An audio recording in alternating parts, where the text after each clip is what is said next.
बालेश्वर जिला रेमुणा ब्लॉक खुसालीगंज गाँव में अभावन घटना पोषिथिबा गाईर धक्का चलीगला मालिकों जीवन एथिमाई रामचंद्र महाराणा परिवार में खेली जाइछि शोक पूरा परिवेश हो जाइछि सुनसान समस्ते अबाक मालिक गलापरे गाईटी खाइबा छाड़ी देछि खोजुछि कुआडे गले तार अति अपराण मालिक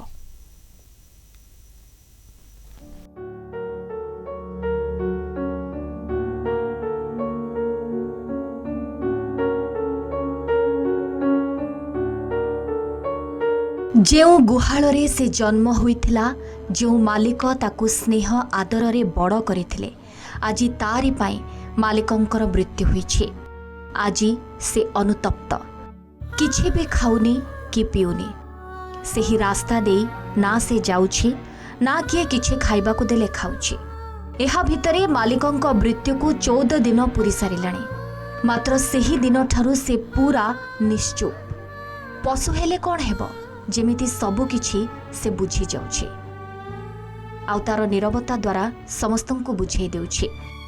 एमिति दृश्य देखिबा को मिलिछि बालेश्वर जिल्ला रेमुणा ब्लॉक खुशालीगंज गाँव रे। आम ग्राम रे जने लोकन को दान दउतले पाळीबा पई तांको गाईटी चोरी गेला परे से मागितिले कहले ह नै जीवो से नै कि दबा दिन से नै कि जाउतले जो बाबू नउतले तांको पाखरु खसी आसिला ए तांको जे रामचंद्र महाराणा जाई बाटे देवा को जाईतिले से पुणी दौड़ी की जे पळी आसिला से भाबिला मो मालिक को मु छाड़ी की जीविनी असावंता बंते बाजी गला परे से रामचंद्र महाराणा से नाळ रे ट्रेन ले पड़ी गला परे ताकर देहांत होईछि से किंतु 10 दिन धरी से गाईटी अना जाय से गोटे स्थान रहिछि माने पानी भी ग्रहण करूनथला। गारो रामचंद्र महाराणा बाछुरी अवस्थारू एही गाईटी को पाली आसुथिले अजाड़ी देउथिले स्नेह आदर परे गाँवर जड़े युवकों को रामचंद्र एही गाई को दानसूत्र रे दे देइथिले। सेदिन युवक जनक गाई नहीं जाउथिले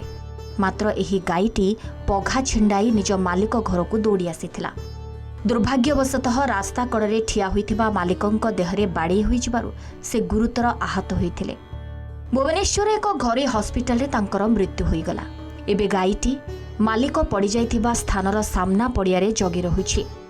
चारिआड़ को अनाउछि मात्र मालिक आउ नाहंती। से पशुटा मारिला कि तार भगवान दोष तार अन्य किछिर मान बाय चांस बाजी गला हेटा तो आमे जानिनु किंतु बाजी गला आमे जानि देखछु माने मुंडिया मार देले कि नोटी पड़े तांकर मुंड बाडे गला बाडे पर ताको आमे हॉस्पिटल नै कि गलु जाय तांको ट्रीटमेंट हैला ट्रीटमेंट देख पूरा ओके अछि बिले कहले ओके आसी घर आसी पहुंचला फिर बांती आला तम तुरंत हम हॉस्पिटल अपेल हॉस्पिटल नै गलु से देखले डॉक्टर माने देखले देख सारा पर से ऑपरेशन कले ऑपरेशन कर सारा पर 7-8 घंटा भितर डेथ करियले। जो गाईटी को स्नेह आदर रे छोटरू बड़ कले आज तारी पाई मालिक आखि बुझीदेले। गाई आउ घर को फेरुनी गाईर अवस्था धीरे धीरे खराब हो चली कारण सी किछि खाऊनी पिउनी काहाकू भी से पाखक पशिबा को देउनी। रामचंद्र आउ एही गाईर कथा एक कहानी परी लागु थाई पारे मात्र खुशालीगंज रे घटी जाइछि एपरी एक सत घटना जहाँ समस्तंक हृदय को हलचल कर देइछि।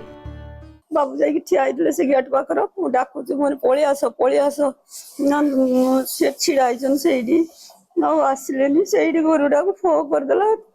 से उल्टी पड़ले नाळर उल्टी पड़ले किछि खाउनी कि घर को आसुनी गेट पाख आसुनी सेडी से रहिछि जेतु 5 वर्ष काले रहितला हम घरे